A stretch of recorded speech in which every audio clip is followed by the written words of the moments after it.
Hello বন্ধুরা, আমরা এই মুহূর্তে বসে আছি সিমলায় একটা কফি হাউসে। কফি নিয়ে খাওয়া শুরু করেছি, সবে মেলে যাব, মেলের রাস্তা। এইবারে আমার সঙ্গে এই যেরা সব আছে, মৌ, জয়ন্ত, অলোক, ব্লগার বিখ্যাত যাতে, আর আমি সঞ্চয়িতা। আগে ব্লগারকে জিজ্ঞেস করি, কি বুঝছো তুমি, কেমন লাগছে?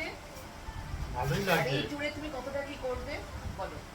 এই ট্যুরে আমি কিছুই করবো না, হয়তো আমার কোনো ব্লগও আসবে না।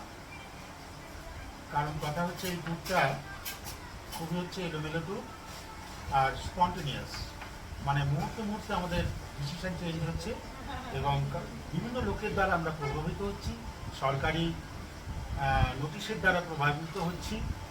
কখনো ট্রেন বদল হচ্ছে, কখনো বাস বদল হচ্ছে, কখনো হোটেল বদল হচ্ছে, এইভাবেই আমরা চলছি। না বলো, বা জয়ন্ত। চলে এলাম সিমলা থেকে চলে যাচ্ছি মালদ্বীপ। হ্যাঁ, তা তোমরা বলো, তুমি আর অনুভূতিটা বলো। রোয়েতে হচ্ছে এটা কিন্তু একটা আলাদা রকম এক্সপিরিয়েন্স, সবসময় অ্যাডভেঞ্চার ঠিক আমাদের কেদারনাথ ট্যুরের মতো হয়েছিল। না এমনি আমার আমাদের তো খুব সুন্দর আলো ছিল, মঙ্গল, আর এখনো পৌঁছাতে তো হবে কি মনে হচ্ছে?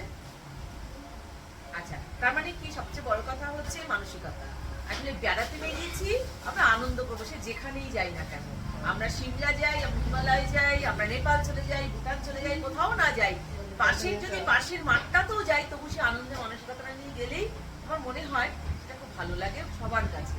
তাহলে আজ এখানেই শেষ করছি, এই পর্যন্ত। পরবর্তী একটা কোনো একটা কিছু ঘটনা ঘটলেই তার একটা আপডেট নিয়ে চলে আসবো আমি, সঞ্চয়িতা মিত্র বন্ধু, তোমাদের কাছে।